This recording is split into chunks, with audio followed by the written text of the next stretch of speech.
On India. One man says he has shocking new information about Pakistan's nuclear plans, but is he telling the truth? You decide. Fox in Depth is next. This man says if we give him asylum here, he'll give us some shocking secrets. But does he have the goods or another motive altogether? Hi, everybody. I'm Rick Folbaum. Iftikhar Chaudhry Khan, that man, is a 29-year-old Pakistani nuclear physicist. He says he has sensitive information about Pakistan's nuclear weapons program, specifically about help that they received from China and from Iran. But there is a catch. He's only willing to give this information to U.S. officials if they give him a new life here in America. Can he add any more to what U.S. intelligence has already discovered about the Pakistani nuclear program? Here to talk about this is Mansoor Ijaz, a nuclear physicist whose father was one of the pioneers of the Pakistani nuclear program. And joining us on the telephone is Michael Wilds, the attorney for Iftikhar Chaudhry Khan. Mr. Wilds, if I can start with you, it must have been a very interesting day at the office when Dr. Khan walked in your door. Sure. Dr. Khan came to us about June 15th, and we've been spending the last few weeks trying to get up to speed on what is known about Pakistan's nuclear program, attaching credibility to our client's claims, and making overtures to the intelligence community here to make sure that we can get the information to the right parties. Now, you heard how I set this up. He claims to have sensitive information about Pakistan's plans, first of all, to set off a nuclear blast aimed at India, and also about help that the Pakistanis have received in their nuclear program from the Chinese and from the Iranians. Is there any other information that you can convey to us that your client has to offer the United States officials? Well, I think you got about two-thirds of it right, which is good for the amount of volume that's passing through our office today. Well, correct me on the rest. What's the full story here? My client was at a secret high-level meeting on April 25th, where in attendance was Dr. Altaf Hussain, his immediate superior, as well as Dr. A.Q. Khan, the father of the nuclear program in Pakistan. Also in attendance were the chief of the Army Staff, the foreign minister, a special assistant to the prime minister, the chief of the air staff, and the joint chief of staff. They had reports from their intelligence, the ISI service, that indicated that India would launch a nuclear strike at Pakistan's Kahuria nuclear facility. They had also reconnaissance reports from satellites in the United Arab Emirates and the Saudi Arabian Peninsula that Israeli fighter planes were being offloaded at the time in India as well. It was at this meeting in the presence of my client that they all decided to launch a preemptive nuclear strike with New Delhi as its prime target, as well as other installations of nuclear import within India. My client was present to report on the storage, the locations, the yield, the range, and the readiness of Pakistan's conventional and nuclear forces. It was this meeting that led him to conscientiously object to their proliferation. He and four other nuclear scientists signed off on a letter, presented it to their immediate superior, who threatened them with death if they would not stand down.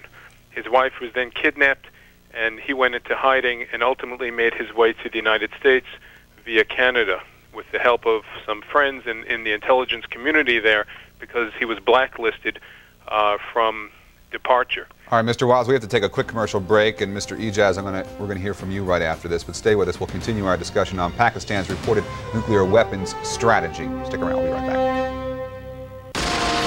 Some shocking developments in the arms race between India and Pakistan. A Pakistani nuclear physicist who is seeking asylum in this country is afraid that Pakistan might be considering a nuclear strike against India. How do these allegations affect the already precarious situation in Southeast Asia? Still with us here in our New York studio is nuclear physicist Mansoor Ijaz, who we will hear from in just a moment. Mr. Ijaz's father was one of the pioneers of the Pakistani nuclear program. And joining us on the telephone is attorney Michael Wilds, who is counsel for the Pakistani nuclear physicist Iftikhar Chaudhry Khan. Mr. Ijaz, we just heard from Mr. Wilds, who has spent a good deal of time trying to get the whole story, trying to confirm its validity. What do you think? What's your take on it? Should we believe what the information that Dr. Khan is purporting to have? Well, first of all, I question whether there's anything really new in what he's saying, number one. But number two, let me explain, as the attorney laid out very clearly who the people were in this alleged meeting that Dr. Khan attended.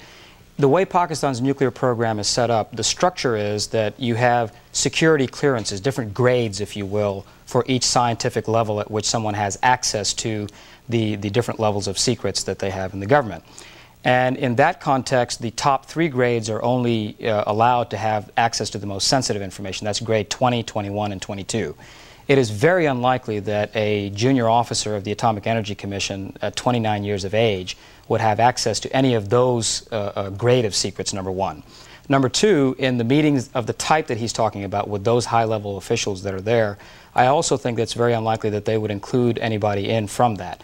Having said that, let's assume for the moment that the guy is telling the truth and that he wants to bring something new to the table. All right. That China is cooperating with Pakistan on its nuclear program is well known. That they transferred ring magnets from China to Pakistan is well known. That they transferred missile components is well known. That they have transferred other sensitive components. I understand. So this isn't really new stuff. So I don't see that there's anything that new there in that sense. Mr. Wilds, our time is short. We have 2 minutes for the rest of this discussion. You want to respond to that? My client was a high official. He had at least an 18 pay grade rating.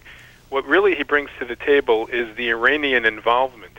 He has personal knowledge, having seen these things. Again, he came to this meeting as the right arm to somebody who reported to the highest level in the country.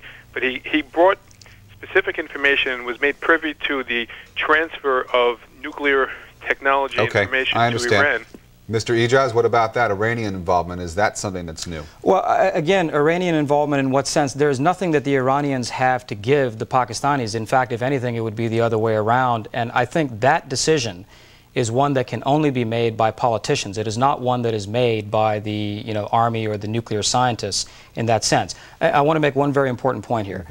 What this is all about is scenario gaming at the end of the day. It may be that the Indians, they got information that the Indians were getting ready to do X, and they sat down at the table and said, well, if they decide to do this, maybe we better draw up plans for doing something different. That does not mean that is what the Pakistan government's strategy is. That's not what happened at that meeting. This was not a war game. These people were committed to go to war within 2 days' time, and my client has seen very specific acts of efforts of Pakistan helping Iran develop their nuclear program, not the other way. Yeah, I think that's right. If it's any way, it would be Pakistan helping Iran, but I don't believe that's the case, and I don't think that that's the way that we ought to characterize what is going on. Oh, we're convening a press conference here in my office at 3 o'clock where he will reveal specific information with regard to Iran and China, and I welcome your viewership to stay tuned. All right, well, hold on. We're going to continue our discussion right after this quick commercial break, so stay with us on Fox News Channel. We'll be right back.